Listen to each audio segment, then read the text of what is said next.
Hello, and welcome back to Coin Lady channel.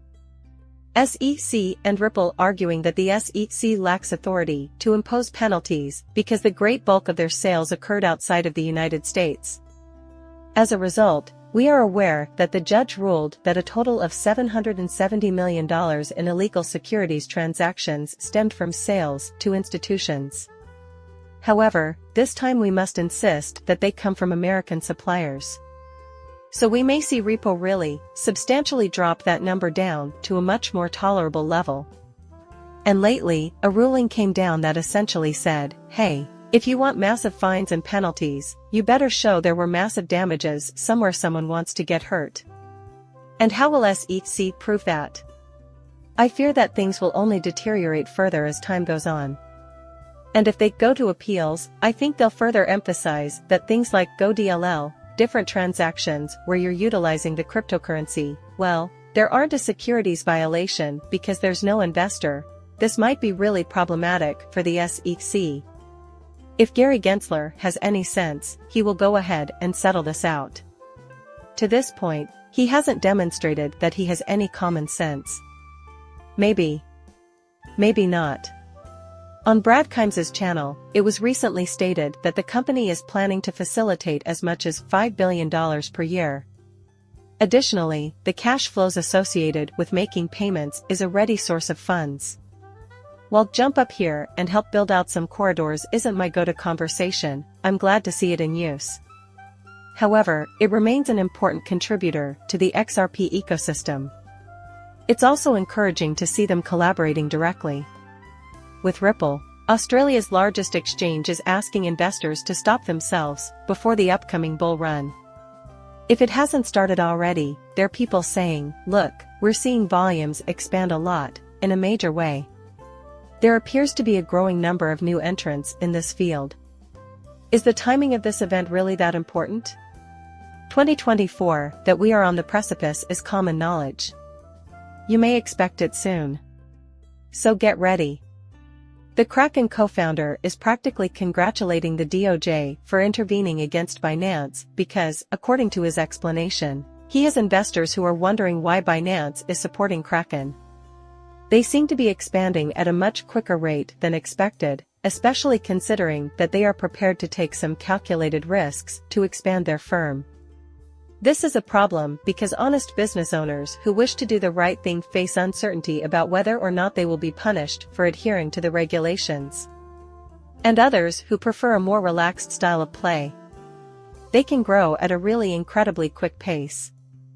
So, while I disagree with going after individuals involved with cryptocurrency, I can see and appreciate his perspective.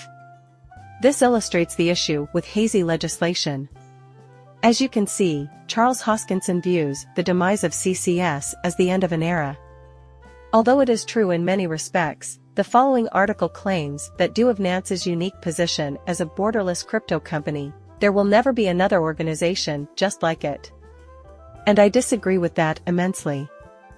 In the not-too-distant future, many companies, in my opinion, will operate entirely in the digital realm, selling only digital versions of their products and services. Here, we talk about how the metaverse is creating an entirely new range of digital services and products. And Palau is going to have Palau corporations for a digital corporation, as evidenced by the Palau IDs. Even if your customers are located in a different country than you, having a digital bank account where you don't need to be located in any jurisdiction doesn't indicate you're going to break laws there. It also doesn't imply that you have to adopt Nance's style of play. However, I anticipate that their approach will become standard practice within the next decade. With this revolutionary proof of reserve approach and zero-knowledge technology, Gate.io has made headlines recently.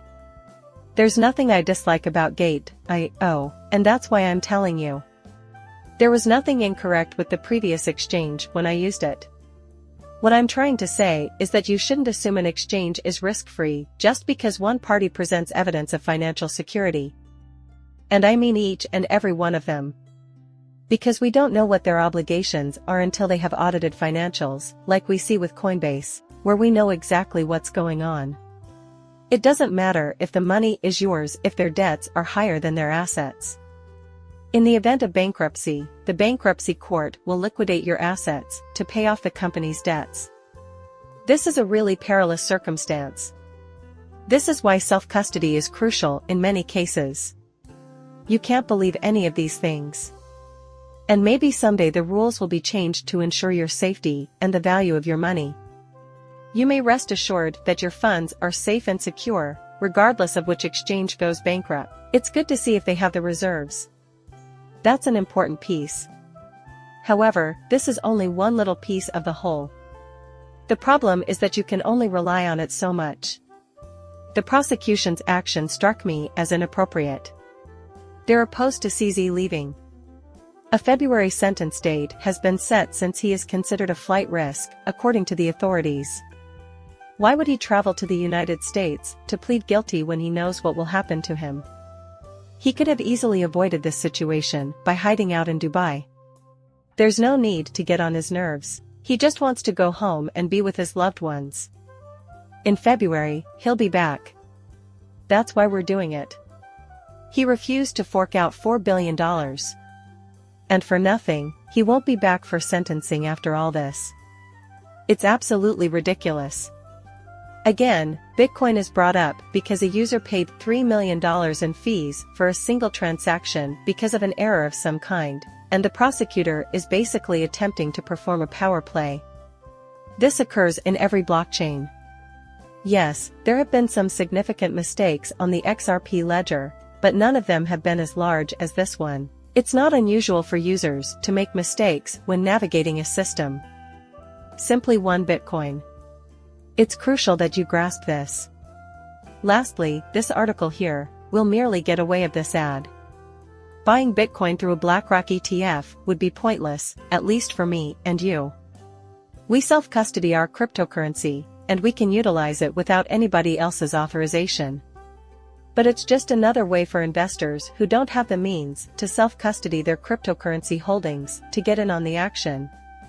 This threatens the stability of everything we hold dear. The inclusion of exchange-traded funds, ETFs, and the recruitment of hedge funds, endowment funds, and significant investors does not result in any losses. They require custodians, and they'd rather have their money held by your BlackRock than by Fidelity. There is no harm done here, thus cryptocurrencies should benefit in the long run. That's why we have cryptography. When we take custody of ourselves, nobody else can take it away from us. No one can stop us, no country, no institution, and that's why we went at the end of the day and why they are bending the knee today to accommodate us in their system, not the other way around. Leave a comment and tell me what you think. Please like and subscribe my channel. See you later, bye.